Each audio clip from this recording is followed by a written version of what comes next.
Hello and welcome to an off-season edition of Dodger Debate. A very newsy one today because Shohei Ohtani is officially a Dodger. He announced it this afternoon on Instagram. The two-way star will be playing in LA on a 10-year, $700 million contract. It is believed to be the biggest, not just in MLB history, but in sports history. It gives the Dodgers a two-time MVP, a DH in their lineup, and probably the biggest star in baseball coming to Dodger Stadium. I'm Jack Harris with Bill Plaschke and Dylan Hernandez.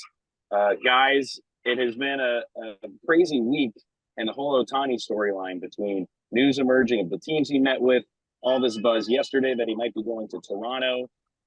But it ends with the Dodgers not only getting him, but signing him to the kind of contract that the Dodgers never, ever do. $700 million is way beyond almost what anybody expected he would get.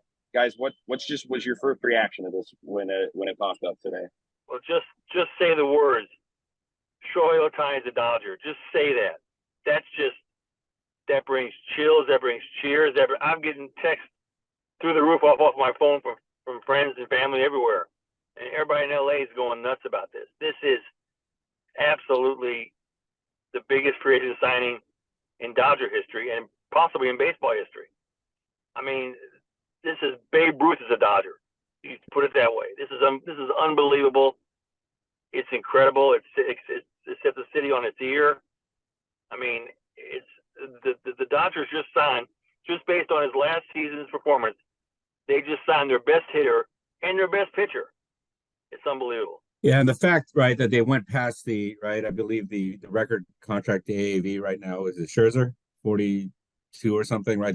They blew past the $50 million mark, the $60 million mark, went right to the $70 million mark. And I think that that's what we've wanted to see from these Dodgers, right? Is the fact that, okay, well, you're supposed to be kind of this financial behemoth, and why are you kind of acting as like a slightly richer version of like the Tampa Bay Rays, you know? And I think it kind of, again, the figure just kind of takes your breath away, right? Again, it's the scale of it is so just kind of ridiculous. I do want to, I know that there's been a lot of stuff out there, how this is like the richest, contract in history. But, it is important to remember this. Messi is like $675 million.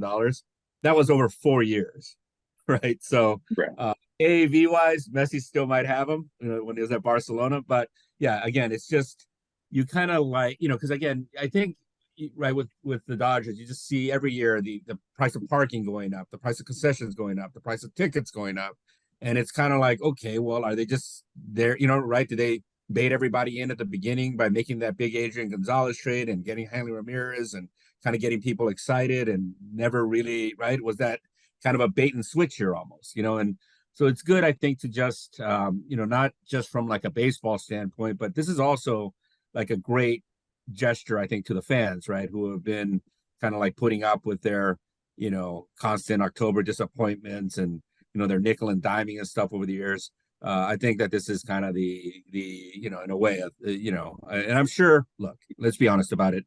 Ohtani's going to bring in a lot of advertising revenue for them. They did not, this is not a charity thing. And I'm sure, right, this is close to revenue neutral. If not, I wouldn't be surprised that Ohtani's getting swindled here in some way, as ridiculous as that might sound.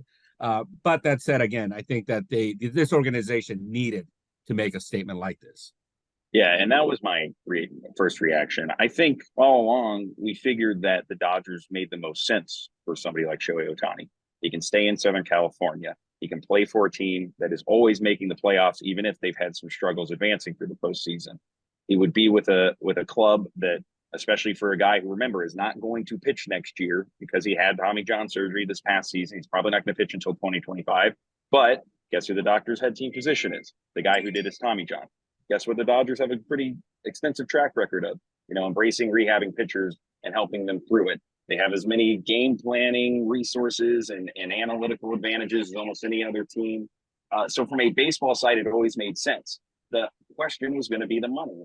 And when the announcement was made today, I wasn't surprised to see Shohei Ohtani with the Dodgers. I was surprised to see $700 million. And it's what you said, Dylan. It's what we three talked about during the playoffs when they lost this year. Is the Dodgers have never fully flexed under this ownership group and under Andrew Friedman, had never fully flexed that full financial muscle to do a move like this, to not only add this guy, but as you said, Dylan, because of what he brings, the advertising that they're going to sell to Japanese companies in Dodger Stadium, the TV rights that the Japanese networks pay to cover this. Like, the amount of money he brings into the team that has him is extensive, and I think especially for a team like the Dodgers, people around the industry this week were speculating at the winter meetings about how much would he actually bring into teams, and some people said it could be 10, 20, it could be 10 or 20 million a year, it could be 2 or 3 times that much. Like, that's the kind of superstar he is, and for the Dodgers to apparently recognize that,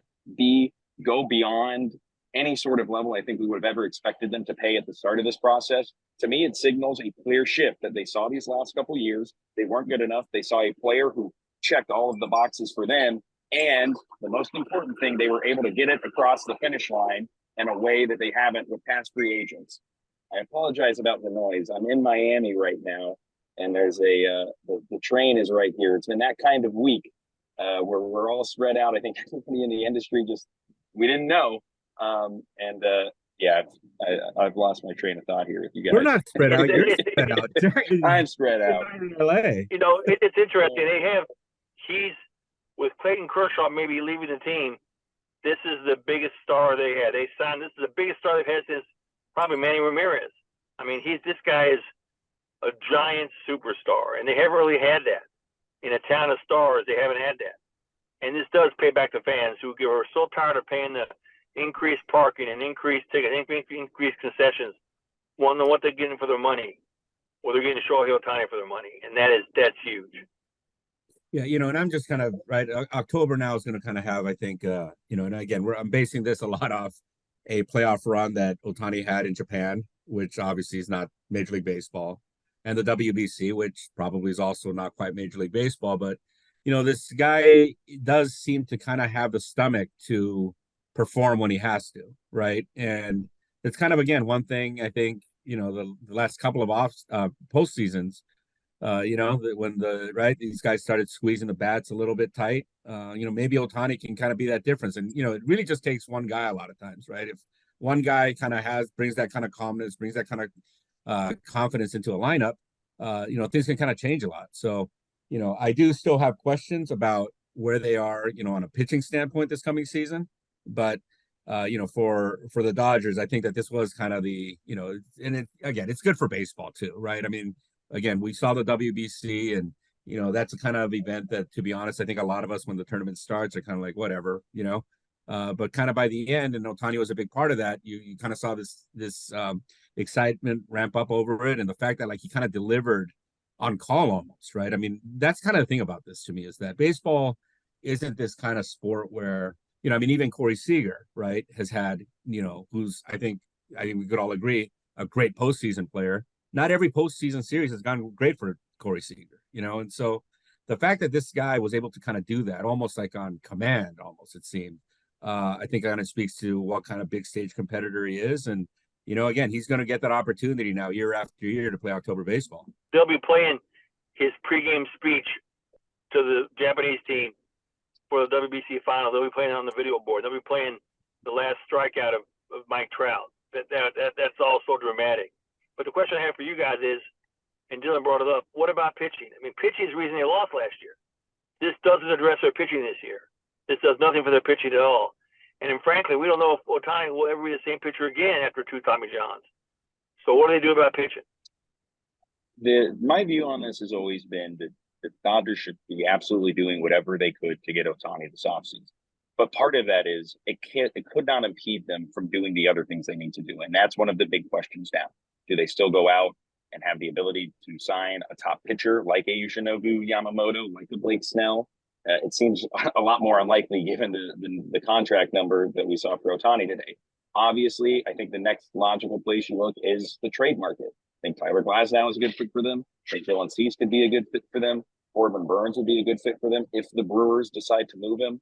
And that's going to be the part that has to go in tandem with this. You just turned your lineup back into, it was a pretty good lineup last year. Now it's back into, arguably the best in baseball. Now you need to supplement it with the pitcher. You need to go out and at least get one top, frontline kind of starter, whether you're signing him or acquiring him through trade. or you're going to have to, and you're going to have to add probably another piece or two, a veteran or two, a reliable guy to the rotation, because the rotation's in a shaky spot. And like you said, Plaschke, this move does not guarantee the Dodgers are winning next year, but it certainly makes it a lot easier if it can be followed up with some of these other things. I think the only surprising thing to me, again, right, and the question, the reason I kind of question, I thought, you kind of look at it, take a step back in terms of like what we thought Ohtani was looking for. The Dodgers kind of provided, they checked all the boxes, except like in one regard, which is, again, I think I've said it over and over on this thing. When people say go left, Ohtani goes right. When people say go right, Ohtani goes left. And the fact that the Dodgers are such the obvious choice, I thought, right, and even some Dodger people expressed, some, right, the fact that, like, I remember at some point when I wrote something, somebody kind of jokingly told me that might be the worst thing that you could have done for us, right, is writing that we make sense for Ohtani, because he's not going to want to do that. What did happen though, right, with this happening, Dave Roberts vindicated. He's not the I know he got bashed on quite a bit on Twitter. People were saying fire Dave Roberts, but honesty is the best policy, I think, is the real takeaway from this week on a lot of levels with how this whole situation played out. Yeah, well, I'll ask you guys this. I'll end here because obviously there's going to be a lot of specific things to follow up on with the story between the amount of money, how it played out, whatever. But in this moment, as two guys who have been around this franchise for a long time, how momentous of a signing is this when you look at just the bigger history of the Dodgers? Like, how much will this day be remembered as, one of like the most exciting or biggest things that has happened to this team, especially, in a player acquisition kind of way? Well, since the advent of free agency, the biggest signing they've had was Darryl Strawberry in 1990. That was huge. You got him from the Mets for all of $22.5 million. That was a big deal at the time. But that was monumental. That was huge. New York to LA, that was monumental. This is bigger because of social media and because Ohtani is Babe Ruth. I mean, let's face it, he's a unicorn. This is the biggest free agent acquisition in Dodger history, and one of the biggest in this town. Because remember, Kobe Bryant was traded here. Maybe this is the biggest since Shaq signed with the Lakers. I mean, this is along the lines of Shaq. I'd say it's equal to Shaq joining the Lakers, and you saw what happened after that. Yeah, it's just to me, it's just kind of a statement again, right? The Dodgers saying we are the Dodgers, and in more ways than one, I think. I mean, let's be honest, right? It's the NFL is the most popular sports league in the United States. The NBA, MLB is a distant third. There's one superstar in the sport right now. It's Shohei Ohtani. They got him. I think it also, helps them too, like in Japan, right? For as strong as their brand is, right, in Japan, obviously starting with Hideo Nomo, the line of Japanese players that they've had here, they haven't really done with that too much in recent years, right? And even like in baseball circles, I think the Dodgers' reputation over there probably hasn't been great, to be honest, right? And so this kind of reestablishes them in that market also. Again, it reestablishes them nationally as the Dodgers are always going to be the Dodgers, but it's kind of like, hey, we're like in this, right? We're the big dog in the room now, right? Everybody wanted this guy. They ultimately got him. I think it's just kind of a huge statement about the Dodgers and kind of in their intentions and the franchise they intend to be. All right. Well, we will have, I think, just a few pieces of coverage going up on LATimes.com of breaking this all down. Columns from both of you guys, analysis from the rest of our baseball staff. Shohei Ohtani is a Dodger. 10 years, $700 million. The one thing I'll add, the majority of that money is going to be deferred money, so that will help ease some of the short-term payroll, CBT complications that goes with having a player who makes $70 million.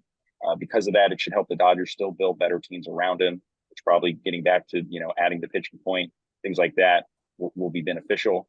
There's no opt-outs in the deal. He's going to be here for a decade as it stands now, and what is a pretty monumentous announcement. So for Bill and Dylan, I'm Jack. We'll have a lot of coverage on LA Times. See you next time on Dodger Debate.